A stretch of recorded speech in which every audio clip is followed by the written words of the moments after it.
Forex Fridays, only on Money FM 89.3. Good afternoon, this is JP Ong, and on Forex Fridays, it's all about the dollars, both the greenback and the local currency, with the dollar index going on a rather topsy-turvy ride that really was sparked by those strong jobs data that sapped the belief that the Fed would cut rates. And that was also marked later on by Fed Chair Jerome Powell testifying before U.S. Congress, reiterating the stance that the Fed could cut rates, reviving hope again that the dollar index would actually start to weaken once more. And we also have the Singapore dollar, which might be facing some near-term pressures should the economy continue to contract and actually prompt the Monetary Authority of Singapore to actually step in with some stimulus at their October meeting. There's a lot to parse on Forex Fridays today.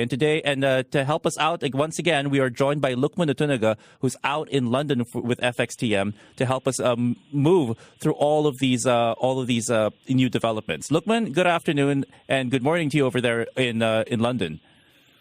Good morning. Thank you for having me here today. So, Lukman, let's go over this roller coaster ride. And I just wanted to, for the dollar index first off. And it really started on Friday last week when we saw the strong U.S. jobs report that saw the dollar strengthen on the back of lower expectations of an aggressive rate cut from the Fed. Then you had Jerome Powell's testimony, which ended just this morning, where he reiterated the case for a rate cut. And now you have those strong CPI figures from the U.S. again. You know, it seems that it's been going up and down for the dollar index. Where do you think it's going to end ultimately in the future, given all of these developments that are weighing on the greenback? Get ready and fasten your seatbelts. It's going to be a rough, rocky. In the second half of 2019. I mean, Jerome Powell practically told markets that the Fed is cutting rates in July. What more can we ask for? I feel was the jubilation and excitement over the Fed cutting interest rates for the first time in 10 years wears off. Investors are going to start questioning what happens beyond July. I thought this would be dependent on U.S. economic fundamentals and progress of the U.S. trade talks, but with both looking gloomy, the Fed may pull the trigger on further rates in 2019. So my outlook for the dollar is bearish. I'm looking for the dollar index to trade lower. And Lukman, now the question, of course, from the Fed, and this will also play into where how much the dollar might weaken is, how much might they cut by in July? It seems that the odds are it's still going to be a 25 basis point rate cut, but the odds of a 50 basis point rate cut still isn't completely off the table. What's your sentiment on that? Yeah, that's very true because this is dependent on what happens in July.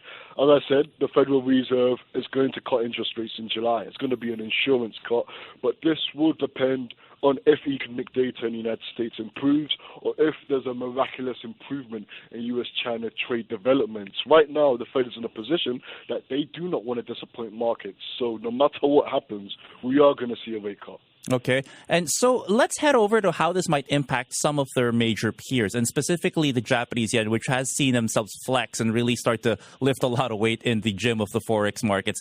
You've seen the Japanese yen strengthen again below 108 to the U.S. dollar. Could this dollar weakness continue to lead to more strength for the Japanese yen? And where do you see the yen going moving forward?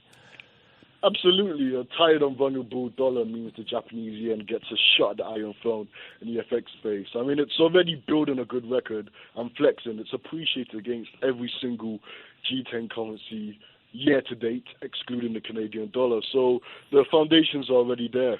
I think if the dollar relinquishes its safe haven status as cracks start to show in the largest economy in the world, the yen will gobble the dollar's safe haven flows. So this is very, very good for the Japanese yen. When we're talking about the dollar yen in general, look, a weaker dollar, stronger yen, the sky's the limits. If prices trade below the 108, anything could be possible. Could we see the yen, though, the dollar yen to go below 107, though? That is a possibility. That's a possibility the dollar continues to weaken. The dollar yen could even hit levels not seen all the way back in at the start of the first quarter of 2018, around 104, 105. But look, this depends on how deep the Fed cuts rates, and the risk aversion boosts appetite for the Japanese yen. Okay, we're still speaking to Lukman Otunuga of FXTM on Forex Fridays today. And Lukman, I want to shift over now to the euro, which also could see some strength against the greenback should the dollar pair back. But there are a lot of risks out in the eurozone moving forward, especially with the change in leadership and also these continued these lower manufacturing outlook out in the Eurozone. What do you think is going to be the biggest drag on the currency, and where will the euro end given all of these moving parts? It's interesting you say that. I'm loving the euro's weakness. It's tempting me to go to holiday in Europe. It will be good value for money. But yeah, the euro is one of the sick men in the G10 space. I was looking at it earlier today, and it's actually weakened against every single major G10 currency, excluding the Swedish krona. And it's even weakened against most Asian currencies. Now, when we talk about fundamentals, look at Germany. Confidence is spiraling downwards. It's 9.8% in July. German manufacturing still remains in contraction. And one key thing we have to keep in mind is Europe still remains in Trump's trade war crosshair. So this is actually strangling sentiment in Germany.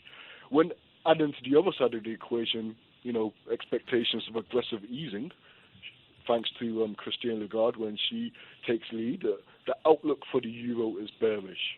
Okay. And finally, look, when we want to touch on the Singapore dollar today, because I don't know if you actually got hold of those advanced second quarter GDP figures out here, which showed that the economy contracted as compared to the first quarter. And the belief now is that the monetary authority here might actually step in to provide some easing and support the economy should it get even worse. So how does this affect FXTM's outlook on the Singapore dollar moving forward? It's not really a nice way to start Friday in Singapore, right? When I was looking at it, those economic figures were not nice. And trade tensions are like a virus. Every economy is facing it, and Singapore is the latest victim to catch this terrible illness.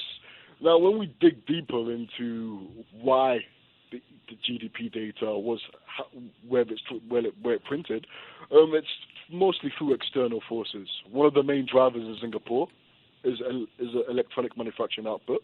And we also know that exports in Singapore have fallen to a 3-year low at 15.9%. And so when we consider that exports amount to roughly 160%, 167% of GDP, we kind of have the answer to our question right now, that the downside in economic growth is more to do with external factors and trade tensions, and Singapore is not alone. It's across the world. Now, looking at the Singapore dollar's valuation, it hasn't really moved that much against the dollar, and it seems that this has already been priced in. I feel that moving forward, the Singapore dollar will be more influenced with more the dollar's valuation rather than domestic conditions in Singapore. Do you have a call by year end for the Singapore dollar, and by how much it might weaken or strengthen against the greenback? If you talk to me in 2 months' time, I'll give you a strong call on that. All right. Well, I'll hold you to that, and we'll speak. We'll touch on that again in September. Lukman Otunuga from FXTM out in London. Thanks so much for joining us again today on Forex Fridays. Money FM 89.3.